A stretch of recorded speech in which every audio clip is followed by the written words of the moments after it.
avait plusieurs montagnes.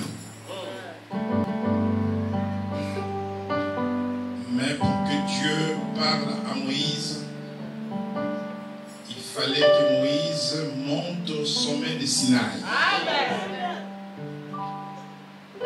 Pourquoi seulement Sinaï et pas une autre montagne?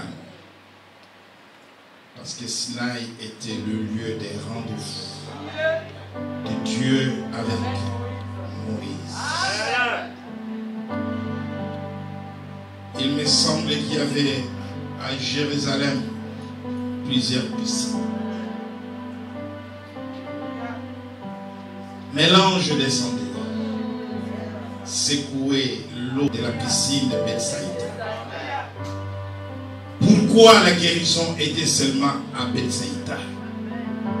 Parce que c'est là que l'ange de Dieu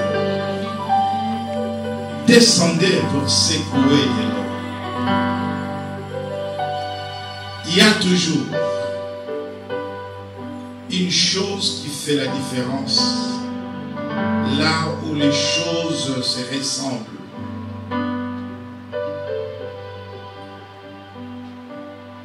Même les vrais jumeaux, on peut toujours les distinguer. Je crois fermement que ce matin, tu es au lieu du rendez-vous. Écoute-moi bien. Tu n'es pas venu n'importe où. Écoute-moi bien. Tu n'es pas dans un bâtiment.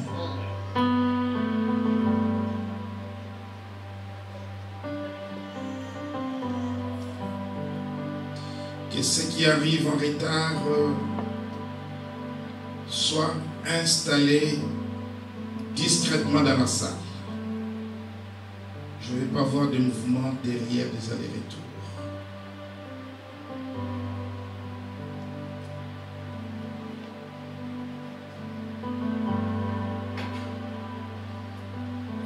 Il n'y a que moi qui parle en ce moment. Pas parce que je suis Bruno, mais parce que je suis la bouche autorisée. Et parce qu'il n'y a que moi qui parle la part du Seigneur.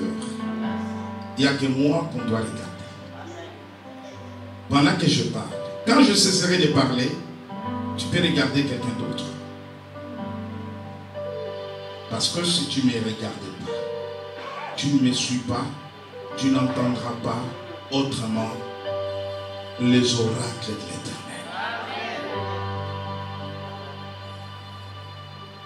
Alléluia. Tu n'es pas venu dans un bâtiment.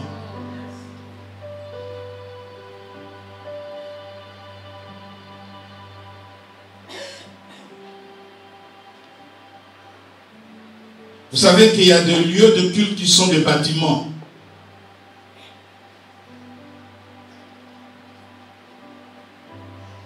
La nuit, on fait la fête. La nuit, c'est un bar. Et le matin, c'est l'église. Ce sont des bâtiments. Tu n'es pas venu dans un bâtiment. Tu es venu dans les sanctuaires. Un endroit dédié à Dieu.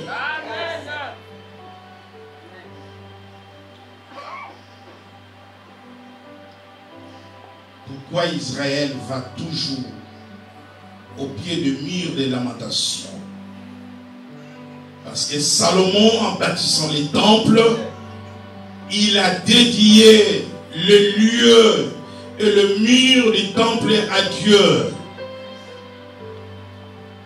Et il a dit, quand ils viendront en ces lieux, ô Éternel, tu les entendras. La réponse de Dieu à Salomon, le feu est descendu. Comme au temps d'Élie. Voilà pourquoi Israël va toujours. Si vous avez l'occasion d'aller à Jérusalem, allez poser vos pieds au pied de ce mur. Il y a des endroits où Dieu s'est manifesté. Il y a des maisons où Dieu s'est manifesté. Dans la maison des Corneilles, le Saint-Esprit est descendu. Dans la maison de Pierre, Jésus a guéri la belle-mère de Pierre. Et donc, tu es à un endroit qui a une histoire. L'histoire de cet endroit, c'est la manifestation de la puissance de Dieu. Tu es à un endroit où beaucoup de malades ont été guéris. Tu es à un endroit où les femmes ont conçu miraculeusement. Tu es à un endroit où les chefs d'entreprise ont reçu dans leur entreprise. Tu es à un endroit où les élèves ont obtenu les diplômes. Où les étudiants ont obtenu le diplôme. Tu n'es pas n'importe où. Saisis l'opportunité de ce jour d'être au bon endroit et d'être au bon moment. Jésus ne change pas.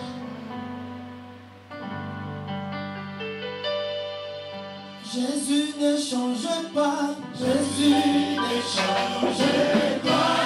Alléluia. Jésus ne change pas. Il est mon sauveur. Il est toujours le même. Jésus ne change pas. Papa ne change pas. Papa ne change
des cieux et de la terre, notre Père, notre Roi, notre Seigneur, Sauveur, Jésus-Christ de Nazareth. Nous sommes rassemblés en ce lieu, Seigneur, pour toi, pour que ta gloire, Seigneur, soit manifeste, pour que ta puissance, Seigneur, soit manifeste. Toi qui n'as pas changé, ta parole n'a pas changé, les temps de guérison n'est pas passé, les temps de délivrance n'est pas passé, les temps de prodige n'est pas passé, les temps de miracle n'est pas passé, car toi tu es le même, hier, aujourd'hui et pour toujours. Tu es là, Seigneur. Tu es là, Seigneur. Ta présence est là, Seigneur. Et maintenant, Dieu, remplis, Seigneur, de ta gloire. Remplis, Seigneur, de ta puissance. Remplis, Seigneur, de ta présence. Saint-Esprit de Dieu, inonde ces lieux. Inonde le cœur.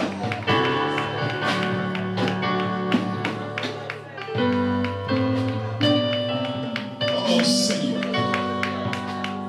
quel jour de gloire. Que tu guéris le malade. Quel jour de gloire. Quel jour de gloire, Seigneur. Oh Jésus. Que tu brises les chaînes de mort. Les chaînes de l'enfer. Quel jour de gloire. Alléluia. Oh Seigneur. Quel jour de gloire. Puissance de Dieu. Merci, merci, merci. Merci. Sous la puissance. Sous la puissance. Sous l'onction qui est déversée en ces lieux. Tenez-vous prêts. Tenez-vous prêts à recevoir la révélation de Dieu. Que la joie du Seigneur soit avec vous. Amen. Amen. Acclamons le roi des rois, Jésus le Seigneur.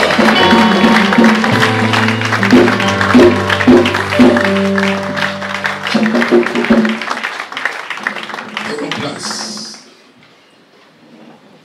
Je vous ai toujours dit, jamais le monde a parlé d'un homme comme on a parlé de Jésus. Vous savez que même le Coran parle de Jésus. Alléluia. Je dis que même le Coran parle de Jésus.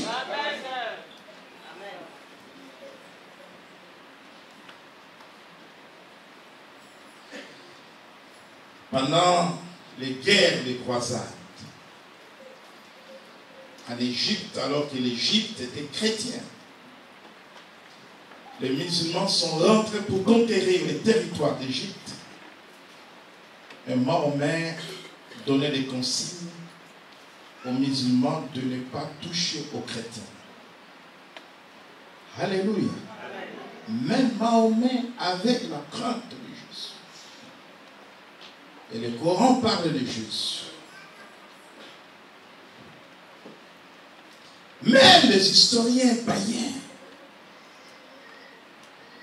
Jésus n'est pas seulement Dieu, il n'est pas seulement notre sauveur, mais il est une référence. À partir de sa naissance, on peut situer les époques, les périodes. À partir de sa naissance, on peut expliquer l'histoire.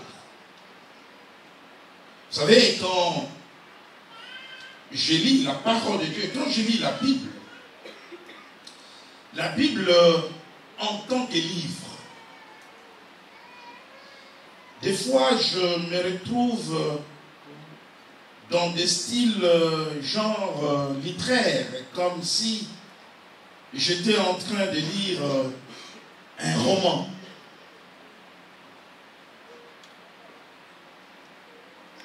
C'est comme si j'étais en train de lire un roman.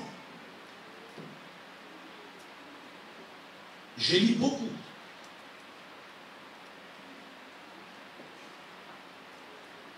C'est comme si j'étais en train de lire quelque part un poème. Elle est aussi poétique, la Bible, vous savez. C'est comme si j'étais en train de lire un cours d'histoire. Il y a aussi de l'histoire dans la Bible. Et c'est pour cela qu'on parle des livres historiques aussi. D'où la Bible. Mais à la différence,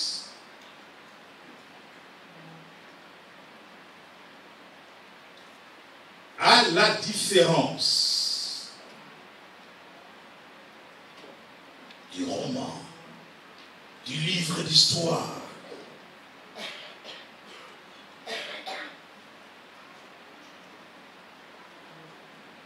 des documents que je peux lire,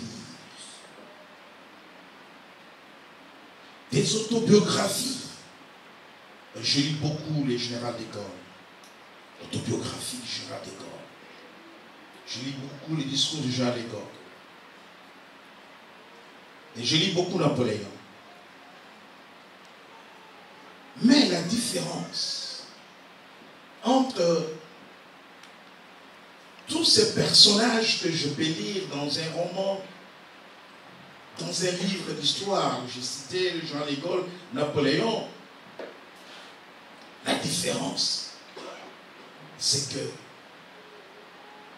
quand je finis de lire la Bible, la parole de Dieu, je sens que dans ces livres, il y a la vie. Les autres livres me donnent la connaissance. Les autres livres me donnent les informations de l'histoire. Mais ce livre, qui est la Bible, me donne la vie. Et une vie pour toujours. Pour l'éternité. La vie éternelle. Nous avons annoncé la ligne pour la lecture de la Bible. Dans les jours à venir, nos réunions de la lecture de la Bible vont commencer. Je voulais tout simplement, ce matin, vous inviter à lire beaucoup la Bible, plus que tous les autres livres. Parce que vous ne recevrez pas dans ces livres ce que la Bible vous donne. La sagesse de Salomon est dans la parole de Dieu. La sagesse des rois est dans la parole de Dieu, dans la Bible. Mais toute la semaine, nous avons prié, jeûné ensemble, comme je l'avais annoncé le dimanche dernier. Jusqu'à quand, ô Éternel? C'est le thème de notre message. Ce message concerne un homme, une femme, un jeune, un vieillard, un enfant de Dieu.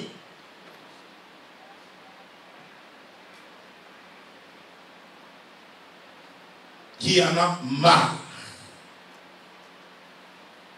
de sa situation, de ses problèmes, de ses difficultés, de ses souffrances.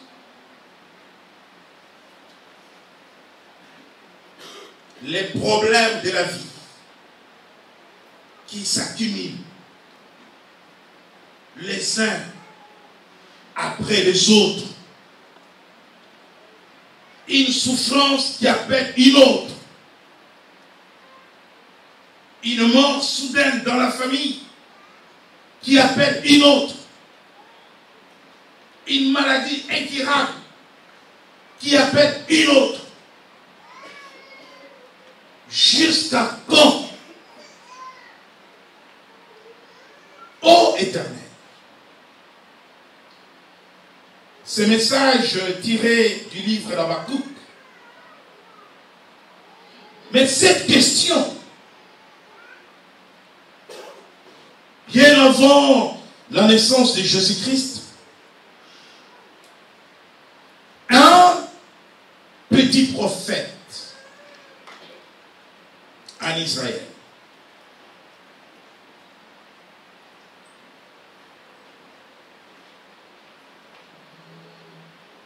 petit prophète en Israël,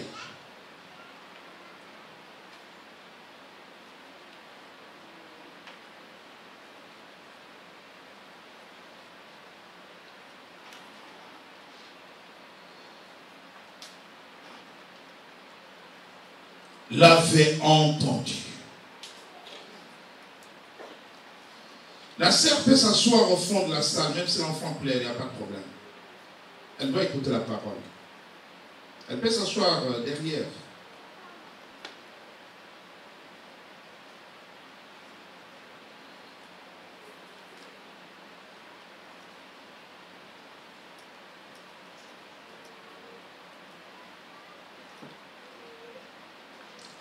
Personne ne peut rentrer dans cette maison sans recevoir quelque chose de rétablissant.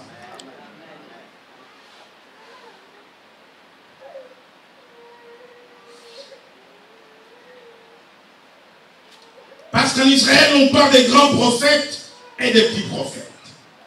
Les grands prophètes, on a cité Ésaïe, Jérémie, Ézéchiel, et les petits prophètes âgés,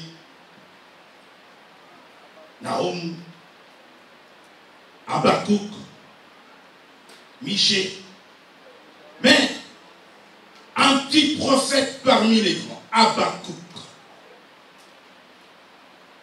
il s'est posé la question que tu te poses aujourd'hui dans ta vie. Le problème d'Habakkuk, c'est que Habakkuk vit un temps de paradoxe. Un temps de paradoxe entre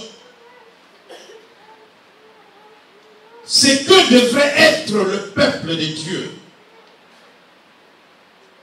et ce que ce peuple était.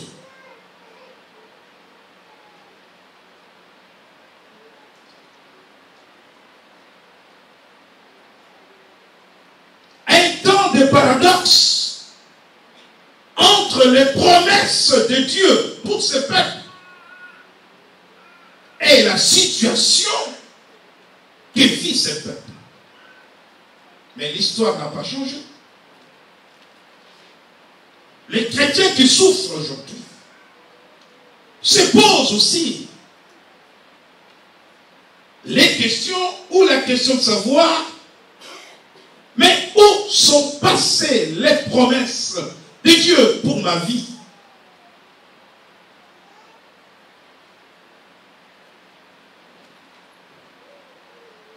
Les malades se disent, mais la Bible dit que par ce maître-sûr, nous sommes guéris. Mais qu'est-ce qui se passe avec mon corps, cette maladie qui ne me quitte pas?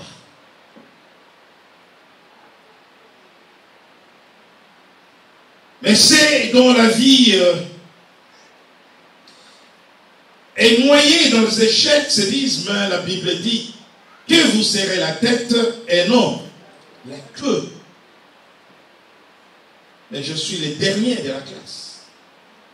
Je suis au bas de l'échelle dans la société. Qu'est-ce qui se passe? Oh. Le ciel et la terre passeront, mais la parole de Dieu ne passera jamais. Nous lisons dans le livre d'Habakkuk, au chapitre 1er, le verset 1er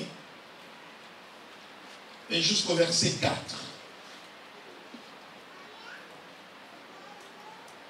Habakkuk, chapitre 1er, versets 1 à 4, je lis au nom du Seigneur. Oracle révélé à Habakkuk, le prophète.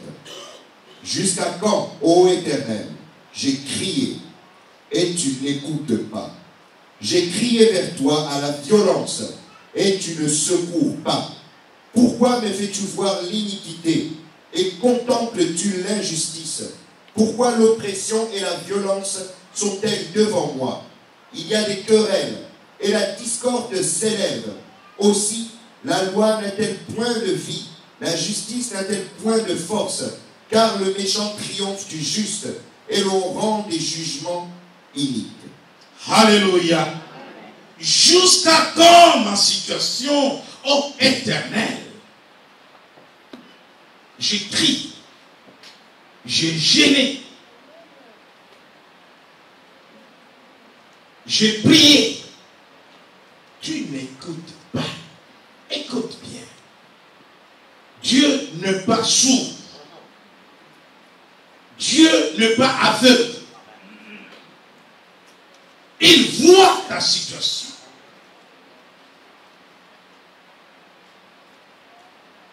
Il écoute ce que tu dis. Et dans l'étude du livre d'Habakkuk, nous pouvons observer 3 moments.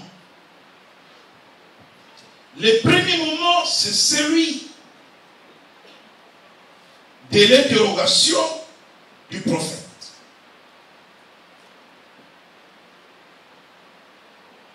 Le moment de l'interrogation du prophète. Le premier moment, c'est l'interrogation du prophète.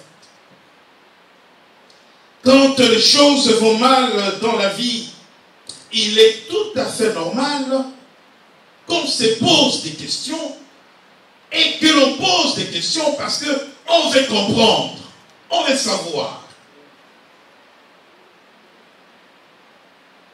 Mais Habakkuk n'a pas choisi.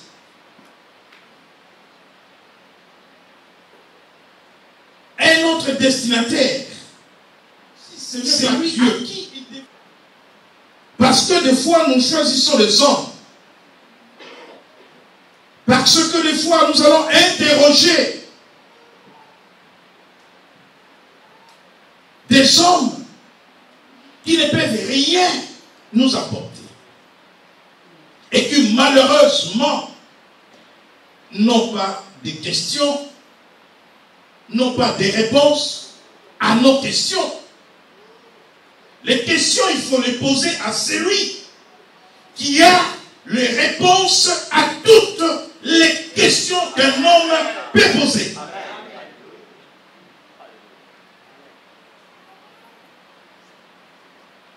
Quand tu vas vers un homme, tu peux le quitter dessus. Pour la simple raison qu'il n'a pas la réponse à ta question. Il n'a pas la solution à ton problème. Généralement, il y a un mot que je n'aime pas entendre. Ce mot, pour moi, est synonyme de fatalité. Désolé. Désolé. Le mot en français a leur sens. Vous êtes enfants de Dieu. Vous êtes des chrétiens. Vous n'êtes pas obligé d'utiliser le français comme langue de communication quand vous êtes chez vous ou quand vous êtes en famille. Vous ne savez pas combien vous renvoyez les gens blessés dessus, trahis, quand ils viennent vers vous. Ah, désolé. Hein? Alléluia. Mon père est mort, mon frère, ma soeur. Ah, ton père est mort. Désolé.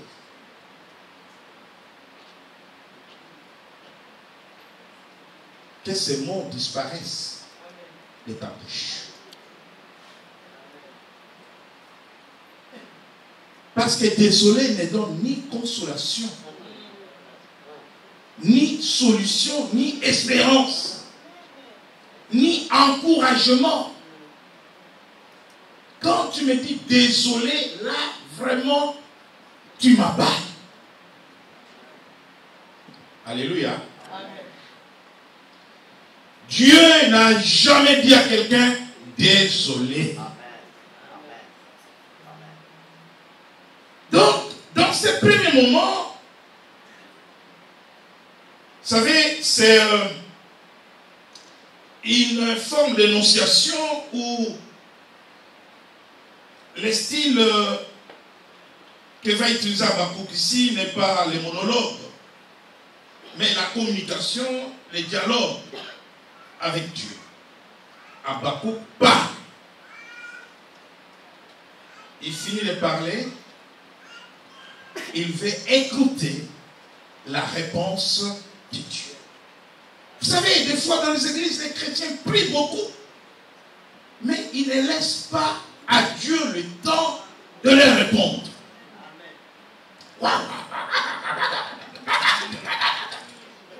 C'est bien.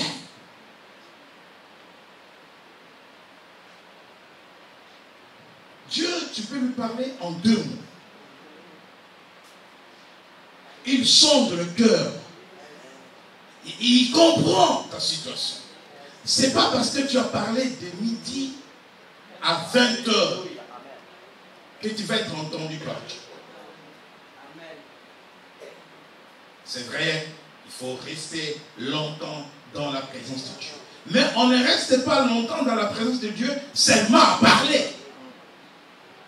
À parler et à écouter. Beaucoup parlent à Dieu, mais n'écoutent pas Dieu. Amen. Vous voyez, Samuel va prier pour demander la faveur de Dieu dans la situation de Saül.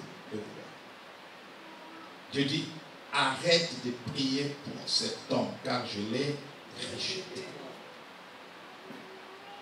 Mais si Samuel passait son temps à prier, Dieu pardonne Saül, Dieu rétablit Saül, Dieu intervient, Dieu. Non. C'est bien de parler. Mais c'est mieux d'être à l'écoute de Dieu. Donc, dans un premier moment, je parlais de l'interrogation du prophète qui ne comprend pas la situation d'Israël. Israël, peuple de Dieu, nation de Dieu, est sous l'oppression de ses ennemis. Alors que les promesses de Dieu devraient accompagner Israël. Israël devrait être vainqueur.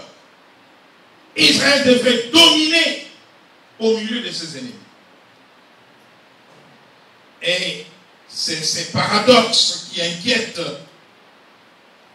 les prophètes qui trouvent que la justice n'a point de force, il n'y a pas de justice.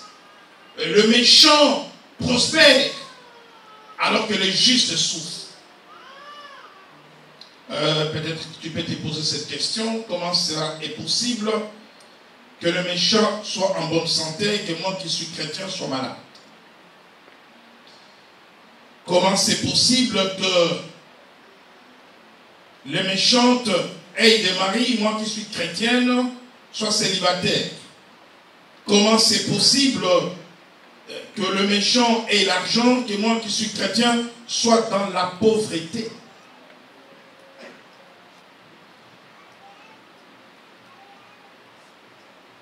Alors, dans un deuxième moment, toujours dans cet échange entre les prophètes et l'Éternel, c'est la réponse de Dieu. Et Dieu a une réponse ce matin pour toi. Alléluia. Dis à ceux qui étaient côté, Dieu a une réponse pour toi. Parce que toute la semaine, tu t'es plaint, tu as pleuré, tu as prié. Mais ce matin, Dieu a une réponse pour toi. Dieu répond toujours. Quelle que soit la nature de la réponse, mais Dieu répond toujours. Et dans ces réponses, Dieu peut dire, tiens, prends. Et dans ces réponses, Dieu peut dire, attends. Et dans ces réponses, Dieu peut dire, je sais. Je connais ta situation. Amen. Si tu as une doléance et que tu veux voir ton directeur à ton travail, tu vas avec la doléance et ton directeur te dit, je sais. Et ce n'est pas rassurant, c'est rassurant. Le directeur te dit, je sais. Je connais ton problème. Je m'en occupe. Amen.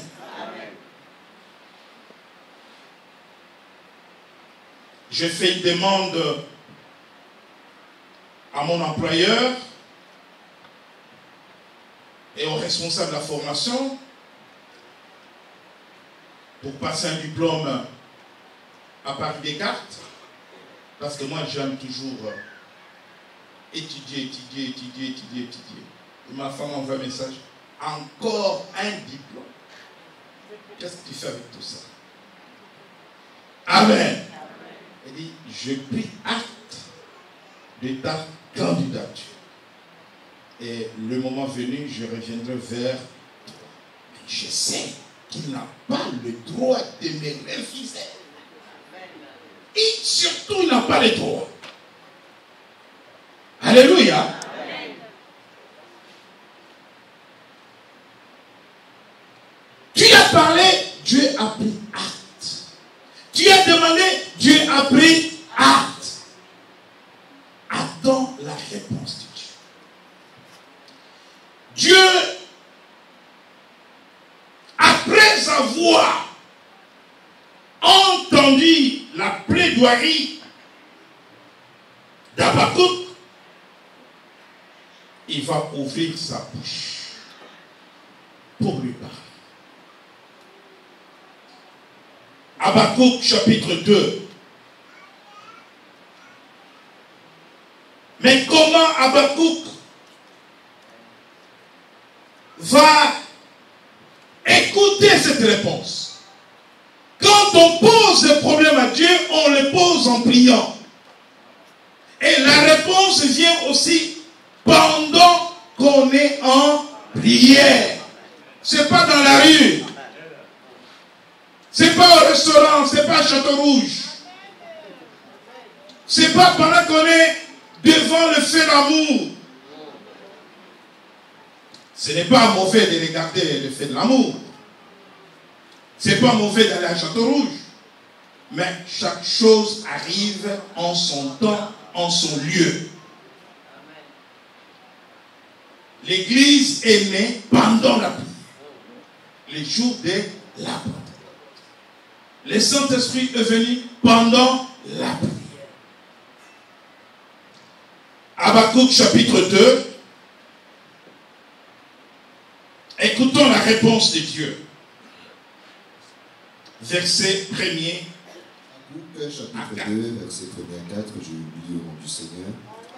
J'étais à mon poste et je me tenais sur la tour. Je veillais pour voir ce que l'Éternel me dirait et ce que je répliquerais après ma parole. Et il dit, écris la prophétie, grave-la sur les tables, afin qu'on la lise couramment, car c'est une prophétie dont le temps est fixé.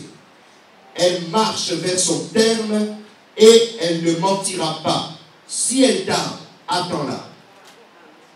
Car elle s'accomplira certainement. Voici son âme s'est enflée. Elle n'est pas droite en lui, mais le juste vivra par sa foi. Le juste vivra par sa foi. Dieu répond à Habakkuk. Tout ce que tu sais, chrétien, de droit, de faveur, Dieu le sait.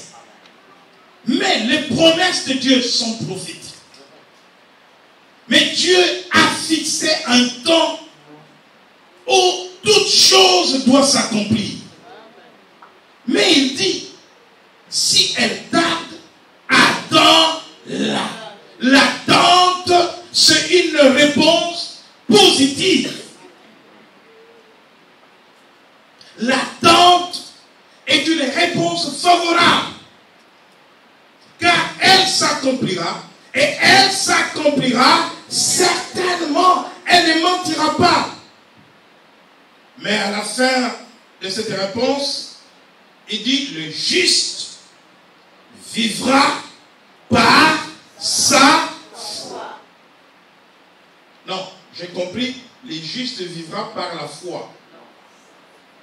Le juste vivra par la foi. Nous n'avons pas la même Bible. Le juste vivra par la foi. Ah! Et donc, autant que nous sommes, chacun a sa foi. Ah! Ok. Et donc, si chacun a sa foi, chaque promesse de Dieu s'accomplira au travers de la foi de chacun. Une ferme assurance des choses qu'on espère. Une démonstration de celles qu'on ne voit pas. Hébreux chapitre 11. Donc chacun espère à quelque chose. Et chacun se doit de faire une démonstration des choses qu'il n'a pas vues. C'est cela la foi. Et maintenant que Dieu vient de répondre à Habakkuk, Habakkuk est content de la réponse de Dieu. Amen. Mais pour Habakkuk, l'affaire n'est pas finie. Dis, l'affaire n'est pas finie. Dimanche dernier, José parlait du ministère des royaumes. En parlant de la parabole de la veuve. Du juge unique. Cette femme qui allait importuner les juges.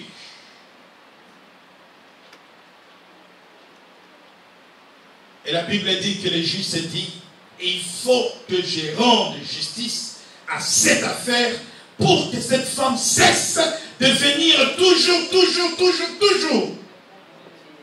Et je vous ai donné des exemples. Si quelqu'un vous appelle tous les jours, matin, soir, pour vous demander de l'argent, un appel qui vient de très loin, matin, midi, mais vous finirez par lui donner. Vous ne lui donnerez pas parce que vous voulez lui donner, mais vous voulez quand même se débarrasser de cette personne. Moi, je dois me débarrasser de quelqu'un en Afrique. Amen. Pas les rejeter, mais résoudre son problème. Vous allez donner. Le matin, tchic, allô, tchac, bip. Système bip. Hein? À midi, tchic, quand tu prends, allô, tchic. Système bip, bip. Le soir, bip. Allô? Et tu finis par dire, je vais l'appeler. Alléluia. Habakkuk dit, oh, la promesse, oui. Je suis d'accord, ô Éternel. Elle marche Même cette tard, je dois attendre, je suis d'accord. Le juste vivra par sa foi. Tout cela, je suis d'accord. Alléluia. Bien-aimé, il faut être exigeant dans la demande. Il faut être persévérant. Il ne faut jamais se relâcher dans la prière. Donc, quelqu'un aurait dû se contenter de la réponse de Dieu au chapitre 2. Elle s'accomplira certainement. Et beaucoup se sont contentés des promesses de Dieu. Amen. Et beaucoup sont dans l'attente des promesses de Dieu. Mais je vous conseillerais de faire comme Habakkuk. Je vous conseillerais de réfléchir comme Habakkuk. Dieu a promis. Et Habakkuk sait que Dieu le fera. Mais parce que quelque part il dit, si elle tarde, attends, est-ce que toi tu veux qu'elle tarde?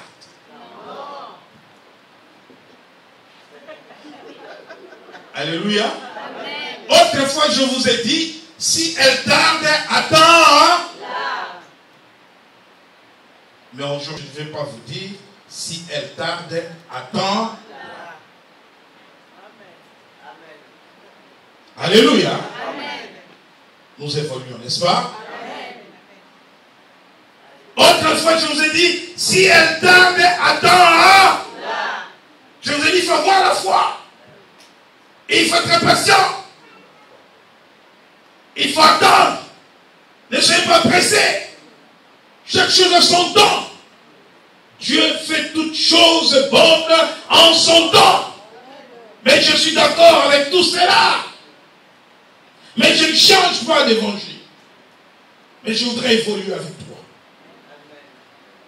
Alléluia. Autrefois, nous avons dit, oui, la promesse est là. Attends les temps de Dieu. Alléluia. Amen. Mais Habakkuk veut bien attendre les temps de Dieu. Mais Habakkuk veut intégrer son temps. Dis mon temps. Alléluia. Non, Dieu est compréhensif. Tu n'annules pas la parole de Dieu. Tu n'annules pas les décrets de Dieu. Dieu dit au prophète Ézéchiel, va voir le roi Ézéchias. Et dis à Ézéchias qu'il le mette de l'ordre dans sa maison parce qu'il va mourir. Est-ce qu'Ézéchias avait commis un péché? L'homme du réveil, l'homme qui a détruit les autels de Baal, les Lévites avaient abandonné les temples. Les chantres, les sacrificateurs avaient abandonné les temples. Le peuple avait abandonné les dîmes. Ézéchias devint roi. Il rétablit l'ordre dans les temples. Il détruit les autels de Baal dans les pays. Il suscite le réveil spirituel dans les pays. Il tombe malade. Dieu dit, il va mourir.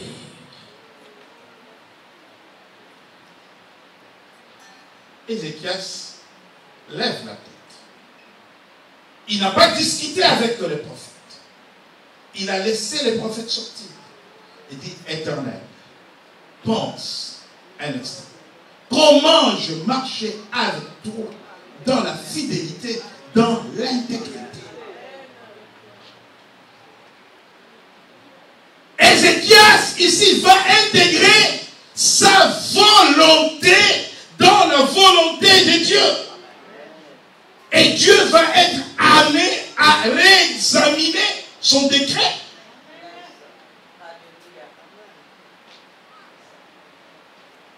Il y a la volonté de Dieu, mais il y a ma volonté. Mais la volonté de Dieu est souveraine par rapport à ma volonté. Si Dieu exprime sa volonté, je vais intégrer ma volonté dans la volonté de Dieu. Si ça marche, tant mieux pour moi. Si ça ne marche pas, que ta volonté soit faite. Alléluia. Que ta volonté soit faite.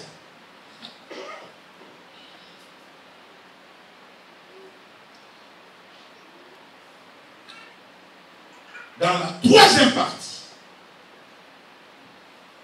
Habakkuk va faire une demande additionnelle.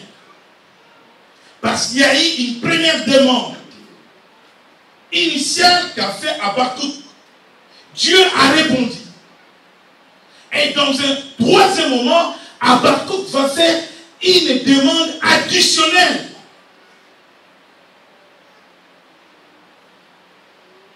Habakkuk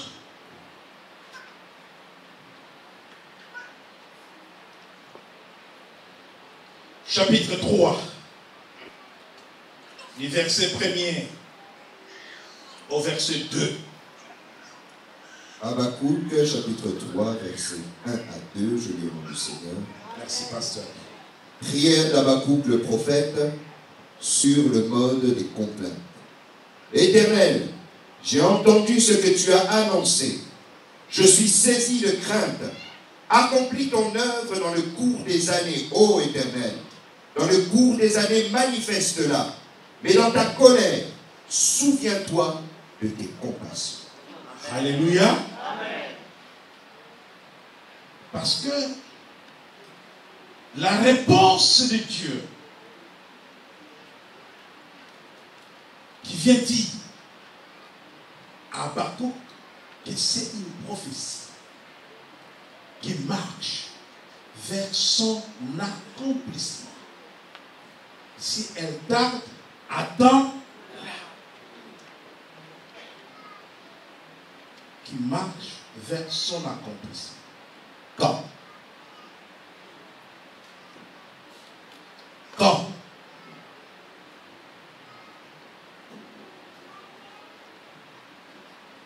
L'ange dit à Abraham et à Sarah que l'année prochaine, à la même, je reviendrai. Alléluia. Amen. Alléluia. Amen. Quand l'année prochaine.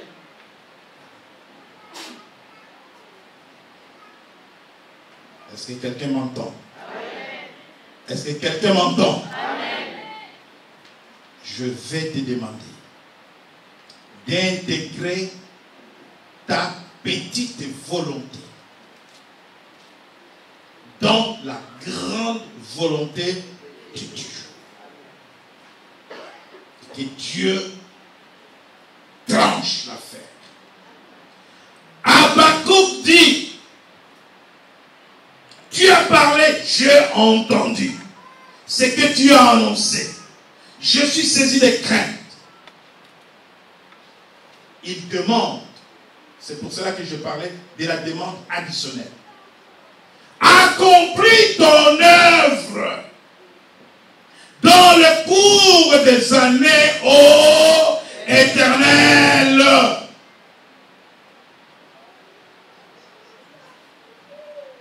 Maintenant, tu prends accomplis ton œuvre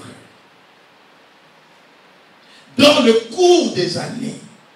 Les années, c'est le temps. Accomplis ton œuvre dans ma jeunesse. Accomplis ton œuvre dans le cours des jours. Accomplis ton œuvre dans le cours des semaines.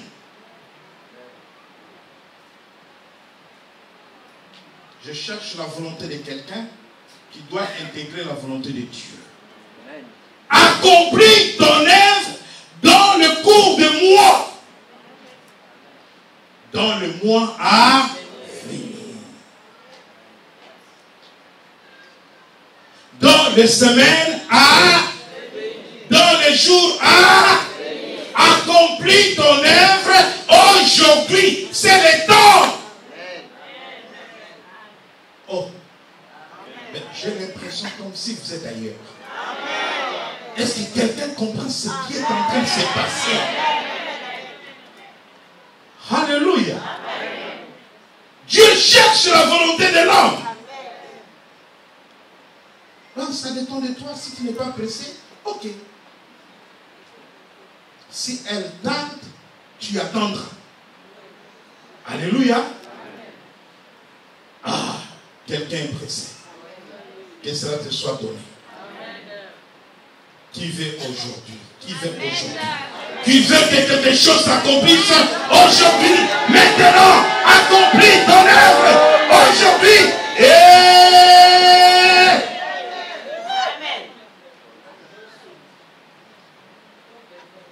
Un jour, je priais ici. Je dis, Seigneur, accomplis aujourd'hui. Deux femmes ont conçu. Les enfants sont là. Vous les voyez. Ici, un dimanche après-midi.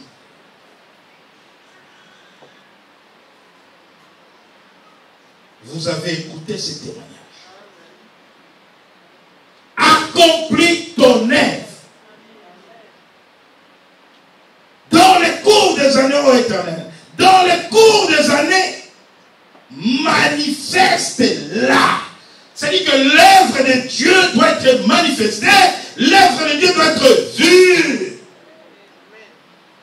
Si j'attends un enfant, cet enfant doit être vu dans les semaines à venir, dans les mois à venir.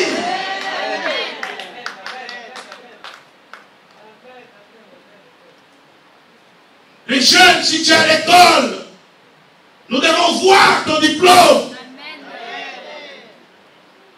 Si tu veux créer une entreprise, parce qu'il y a des entreprises sur papier. Je vois des gens avec de grosses mallettes, avec plein de papiers là. Une entreprise veut dire quoi? Une structure. Il y a des patrons, il y a des employés. Nous devons voir des employés, pas la grosse mallette là. Parce que tout le monde peut se déplacer avec une grosse mallette. Je suis chef d'entreprise. Allez dans des grands salons, dans des grands hôtels. Mais vous verrez les aventuriers. Grosse mallette, cravate. Alléluia. Amen. Non, nous voulons venir sur ton chantier. Amen. Alléluia. L'œuvre de Dieu est manifeste. Pourquoi l'œuvre de Dieu est manifeste? C'est pour les témoignages de l'évangile. Quand l'œuvre de Dieu est manifeste, l'évangile est témoigné. Et le royaume de Dieu avance.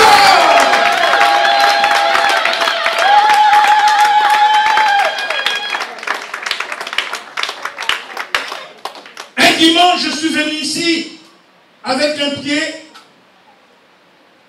Est-ce qu'aujourd'hui, je marche comme ça? Non. Est-ce que je marche comme ça? Non. Parce que la guérison de Dieu doit être manifestée.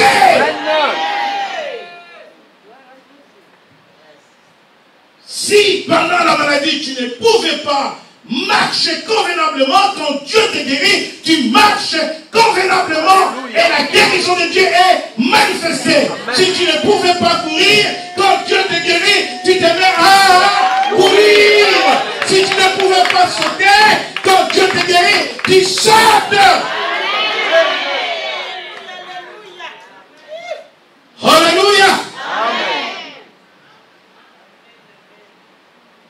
Si le ventre était plat, quand la puissance de Dieu t'affecte, oh chère femme, demain quelque chose, oh là là.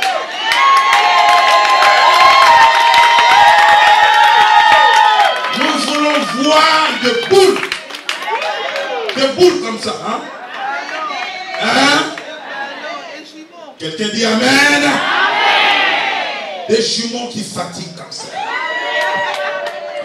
Parce que l'œuvre de Dieu doit s'accomplir et doit se manifester. Manifeste-la. pour que le monde sache que Jésus est Seigneur, pour que le monde vienne témoigner la gloire de Dieu.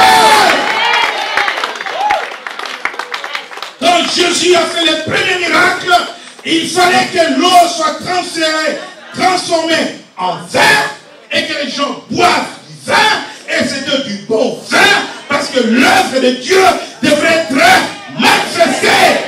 Amen. Et il dit, mais dans ta colère, souviens-toi de tes compassions. Oh. Dieu est compatissant. La compassion de Dieu. Bien-aimés, nous devons être compatissants les uns les autres. Demande à Dieu de te donner un cœur compatissant.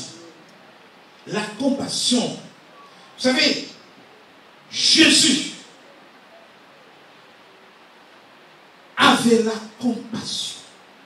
À chaque fois qu'il a vu des gens en souffrance, en difficulté, Jésus était ému de compassion.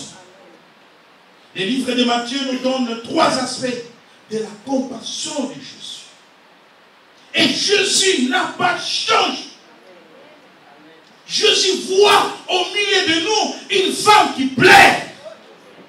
Et quand Jésus voit cette femme, il a la sympathie de partager la douleur de cette femme. Jésus veut prendre cette douleur pour lui, bien-aimé.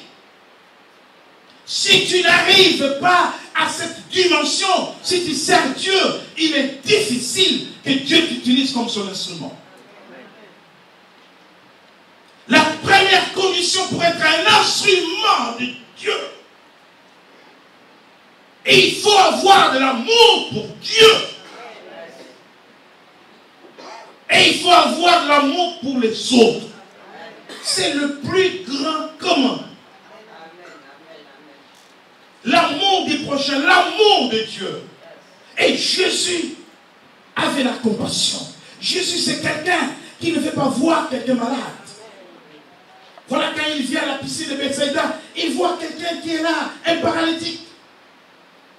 Veux-tu marcher? Que veux-tu que je fasse? Veux-tu être guéri? Quelqu'un crie, fils de David, c'est tout, c'est Bartimée, un aveugle. Non, il faut qu'il soit guéri. Il voit une femme qui pleure son enfant, et l'enfant est dans le cercueil. Jésus ne supporte pas ça. Voir une femme pleurer, voir un enfant mort, il touche seulement le cercueil. L'enfant est ressuscité. Il revient à la vie. La compassion. Quand vous lisez à la maison dans Matthieu 9, 35 et 36, vous lisez dans Matthieu 14, 14, vous lisez dans Matthieu 15, 32, vous lisez dans Matthieu 20, 29 et 34, il guérit 2 aveugles alors qu'il sort de Jéricho parce qu'il avait compassion. Dans Matthieu 15, 32, il dit aux disciples, mais ces gens nous suivent depuis 3 jours. Ces gens n'ont pas mangé. Ces gens doivent manger. Ces gens ont, même pour nourrir, c'est la compassion. La compassion, c'est quoi? C'est la sympathie qu'on a pour la souffrance de l'autre, pour la misère de l'autre. Un cœur compatissant, un cœur miséricordieux, misère, cordier, cardia, cœur, misère. Partager la souffrance avec quelqu'un d'autre, c'est quelque chose de noble que Jésus fait, que Jésus nous a appris. Bien-aimé, Habakkuk dit, mais dans ta colère, souviens-toi de tes compassions. Lamentation chapitre 3, rapidement, verset 21. Lamentation chapitre 3, verset 21. Lamentation chapitre 3, verset 21. Je lis au nom du Seigneur. Amen. Voici ce que je veux repasser en mon cœur ce qui me donne de l'espérance. Les bontés de l'Éternel ne sont pas épuisées. Ses compassions ne sont pas à leur terme. Elles se renouvellent chaque matin. Oh, que ta fidélité est grande. Merci. Elle s'est renouvelle chaque matin. Voici ce que je vais repasser à mon cœur. Ce qui me donnera de l'espérance. Bien-aimé, qu'est-ce que tu fais repasser à ton cœur? Qu'est-ce que tu fais repasser à ton cœur qui puisse te donner de l'espérance? Qu'est-ce que tu fais repasser à ton cœur? Les pensées qui passent et qui repassent. Qui passent et qui repassent. C'est comme si tu repassais un vêtement. Les pensées passent et repassent. Passent et repassent. Qu'est-ce qui repasse dans ton cœur? C'est des soucis. C'est des pleurs. C'est des soucis. C'est la peur. La peur de la mort. La peur de la maladie. Les inquiétudes. Toutes ces choses-là. Mais la Bible dit que ce que je fais repasser dans mon cœur, voici ce que je fais repasser dans mon cœur. Les bontés de l'Éternel ne sont pas épuisées et ses compassions ne sont pas à leur terme. C'est Jésus-là qui guérissait les malades, qui faisait marcher les paralytiques. C'est Jésus-là qui donnait les enfants aux femmes stériles. C'est même Jésus. Regarde la terre, regarde le monde, regarde là où sont ses enfants. Parce que les compassions du Seigneur ne sont pas à leur terme, ne sont pas finies. Sa bonté n'est pas épuisée. Il renouvelle chaque matin. Il donne encore la guérison. Il donne encore du travail. Il donne encore les enfants. C'est même Jésus. Voilà pourquoi la Bible dit qu'il est le même hier, aujourd'hui et éternellement. Jésus n'a pas changé. Ce matin, il a les regards sur le peuple du jubilé. Et quand il regarde l'église, il voit une femme qui pleure. Il voit un homme qui pleure. Il voit un enfant qui pleure. Jésus a les regards. Et Jésus partage ta souffrance avec son cœur.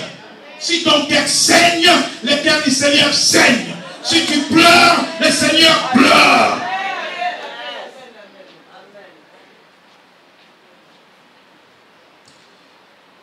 Dans les livres d'Éphésiens, chapitre 1er, verset 17 à 19, la Bible nous parle de l'espérance. Nous sommes appelés par Dieu en tant que chrétiens. Mais il y a une espérance qui est attachée à notre appel. Il y a des promesses de Dieu qui sont attachées à notre appel. Pasteur, Éphésiens, chapitre 1er, 17-19.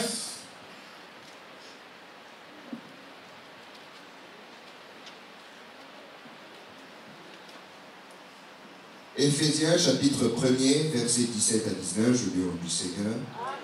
Afin que le Dieu de notre Seigneur Jésus-Christ, le Père de gloire,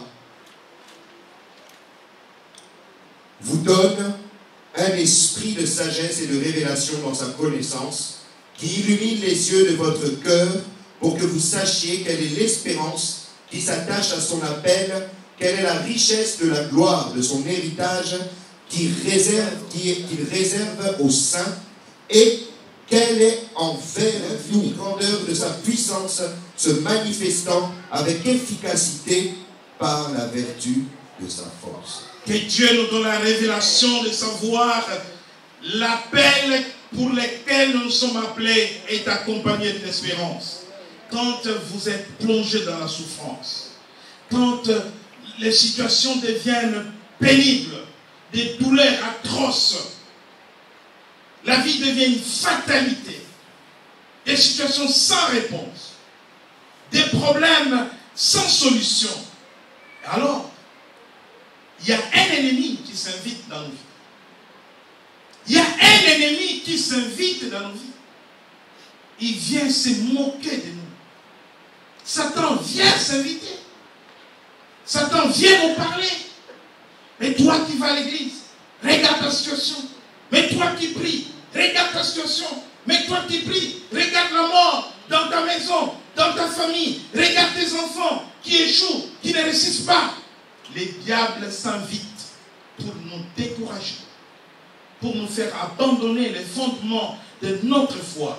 Mais dans l'Épître aux Hébreux, au chapitre 13, verset 5, vous lirez à la maison, le Seigneur dit, je ne te délaisserai point, je ne t'abandonnerai point. Et le diable a fait croire à Jésus à la croix que le Père l'a abandonné.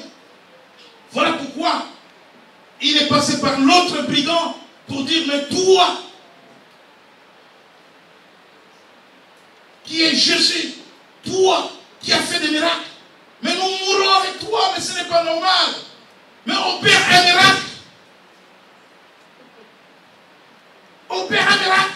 Ce n'est pas normal. Et c'était le diable. Et voilà pourquoi, à un moment donné, de la souffrance et de la douleur, le Seigneur s'écria, Père, pourquoi m'a-t-il abandonné? Mais le Père ne l'avait pas abandonné. Voilà pourquoi au troisième jour, l'ange est descendu. L'ange a roulé la pierre. La puissance de Dieu est descendue dans les tombeaux. Et Jésus a vaincu la mort. Il est sorti du tombeau. Vainqueur.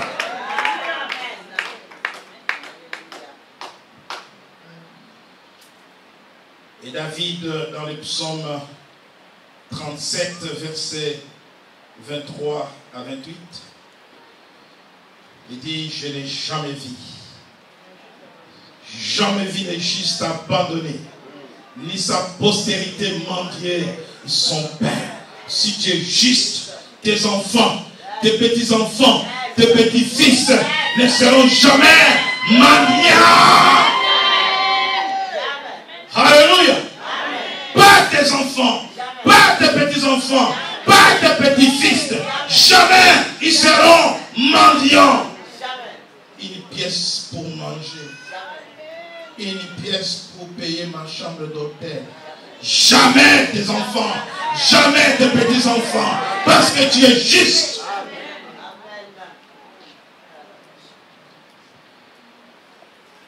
L'apôtre Paul, dans la souffrance qu'il observa, il dit, nous sommes pressés de toute manière, mais non réduits à l'extrémité, dans la détresse, mais non dans les désespoirs. Dans la détresse, mais non dans les désespoirs. Non réduits à l'extrémité. La souffrance d'un enfant de Dieu est différente de la souffrance du méchant. Parce que dans la souffrance d'un enfant de Dieu, il y a de l'espérance, il y a les promesses de Dieu. La Bible dit que le malheur atteint souvent les justes, mais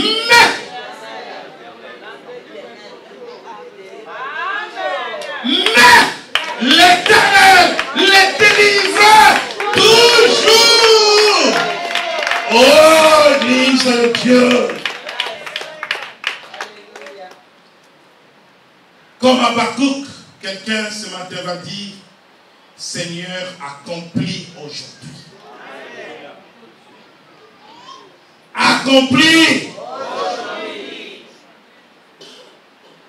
Une femme me dira, il faut que je rentre d'abord à la maison, parce que ça se passe à la maison. Mon mari n'est pas venu ici, ça se passe à la maison. Ah! Dieu n'a pas besoin de ton mari. Marie dit comment? Alléluia. Marie dit comment? Et l'ange dit par la puissance. La grossesse, c'est une œuvre spirituelle. Si tu reçois, tu as reçu. Ce qui vient après, c'est la chair. Quand Dieu donne, il donne. Alors je dis maintenant. Je ne dis pas ce soir. Je dis maintenant. Alléluia. Je ne dis pas ce soir. Je dis maintenant. Si tu reçois les rêves, ma mère. Mais comment l'œuvre de Dieu va s'accomplir? Pasteur, lisons 2 Thessaloniciens chapitre 1er, verset 11. Comment l'œuvre de Dieu va s'accomplir maintenant.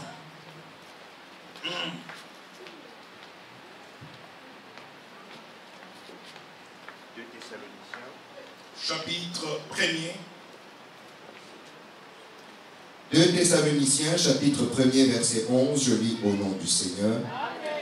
C'est pourquoi, aussi, nous prions continuellement pour vous, afin que notre Dieu vous juge digne de la vocation et qu'il accomplisse par sa puissance tous les desseins bienveillants de sa bonté et l'œuvre de votre foi. Qu'il accomplisse par quoi? Qu'il accomplisse par sa puissance. Retenez 2 choses avant la paix. L'accomplissement de l'œuvre de Dieu dans ta vie. La guérison est une œuvre de Dieu. L'abondance matérielle, financière est une œuvre de Dieu. L'ouverture de portes dans ta vie est une œuvre de Dieu. Il dit qu'il accomplisse par sa puissance tous les desseins bienveillants de sa bonté. La Bible dit que Dieu a formé pour nous des projets de bonheur et non de malheur. Les projets, ce sont les desseins de Dieu. Et les desseins de Dieu, tous les desseins de Dieu, tous les desseins de Dieu dans ta vie, c'est au pluriel. Tous les desseins de Dieu, multiples bénédictions, qu'il accomplisse par sa puissance tous les desseins bienveillants de sa bonté. Élève de votre foi pour que le nom de notre Seigneur Jésus soit glorifié en vous et que vous soyez glorifiés en lui. Amen. Votre foi doit intervenir. Il y a votre foi, il y a l'œuvre de Dieu, il y a la puissance de Dieu. Qu'il accomplisse par sa puissance. Maintenant nous allons nous mettre debout, car Dieu va accomplir par sa puissance toute bonne œuvre dans ta vie. Il va accomplir par sa puissance toute bonne œuvre dans ta vie. Alléluia. Par sa puissance. Qu'il accomplisse par sa puissance. Alléluia, alléluia, alléluia. Par son esprit. Par sa puissance. Qu'il accomplisse toutes les promesses par sa puissance. Toute œuvre par sa puissance. Alléluia.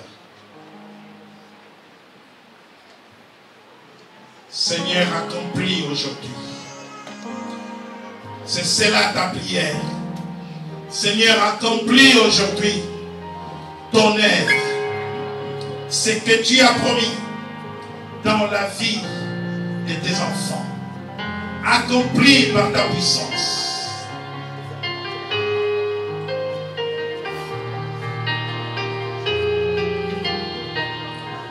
Alléluia. Nous montons avec toi. On chante dans la présence de Dieu. Par sa puissance, il accomplit dans nos vies.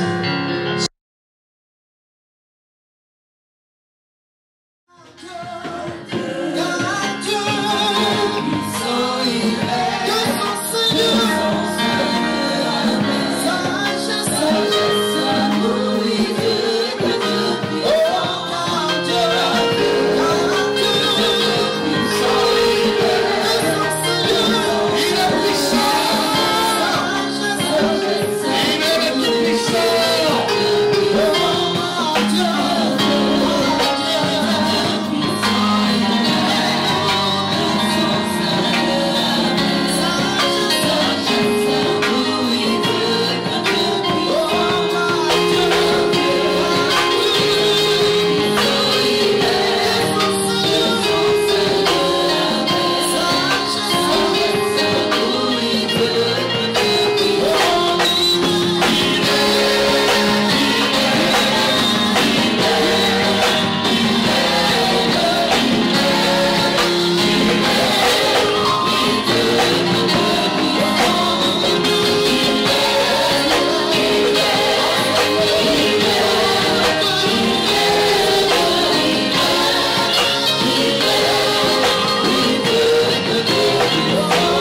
ce que nous demandons et de ce que nous pensons par la puissance qui agit en nous.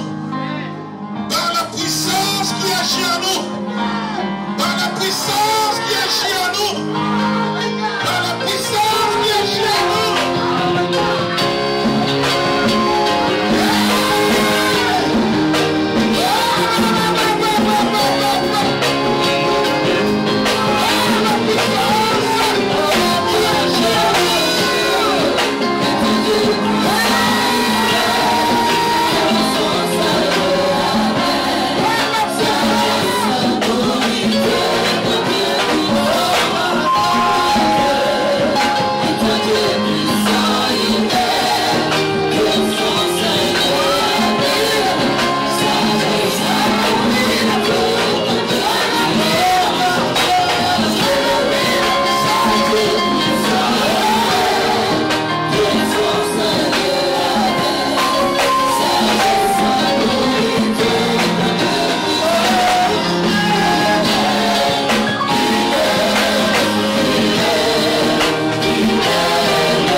consacrent aussi à Satan leurs enfants.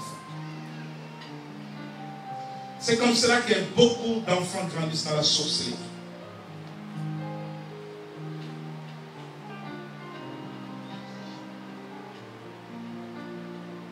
Mais nous, Dieu dit à Jérémie que depuis le ventre de ta mère, je t'avais déjà consacré. Il appartenait à Dieu pendant qu'il était en couple, dans le ventre de sa mère. Donc voilà pourquoi la présentation des enfants, c'est à la fois une prière, mais nous prêtons les enfants au Seigneur. Et quand Dieu le prend en charge, partout où ces enfants passent, pendant leur croissance, ils sont gardés par Dieu. Rien ne leur arrivera. Mais nous avons l'engagement en tant que parents, quand nous les présentons au Seigneur, de les laisser grandir dans la maison de Dieu. Voilà pourquoi Anne, après la naissance de Samuel, il dit: mon cœur s'est réjoui en l'Éternel. Ma force a été relevée par l'Éternel. Ma bouche s'est ouverte contre mes ennemis, car je me réjouis de son secours. Il rend une action de grâce dans la prière à l'Éternel. Nous allons présenter Aaron, le fils du diacre Félicien et de la sœur Gloire.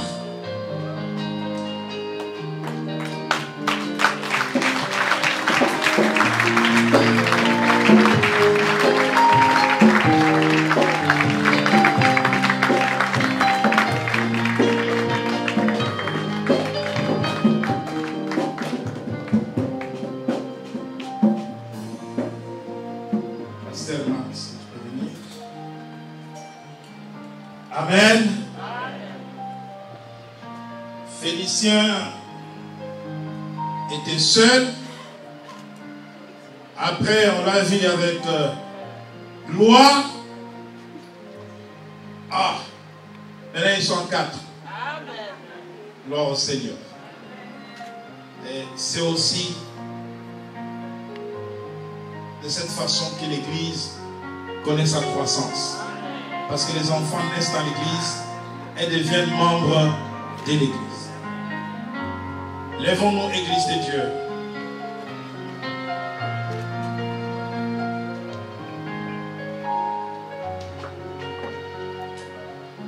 Seigneur notre Dieu, nous te présentons cet enfant. Félicien et Gloire te le présentent comme une offrande.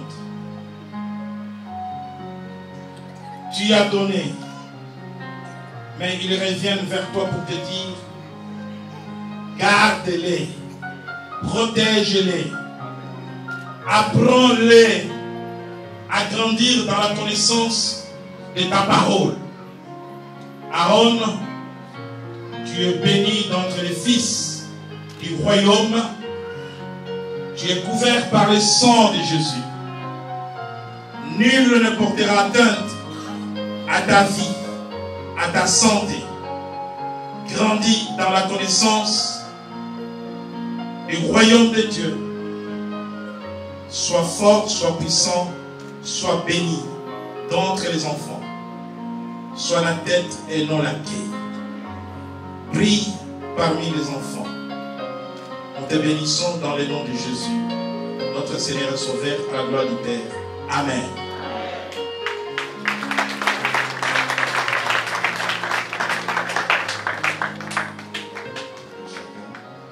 Tu as renouvelé, tu as jugé bon de renouveler le jour, ô Seigneur Dieu de gloire.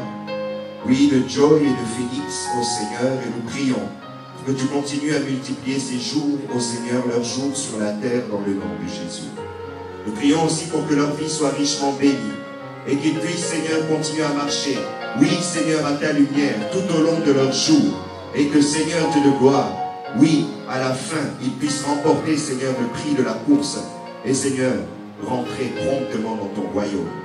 Qu'ils soient une bénédiction pour leurs parents et que ton nom continue à être glorifié dans leur vie. Ainsi nous avons prié dans le nom de Jésus. Amen. Amen. Merci.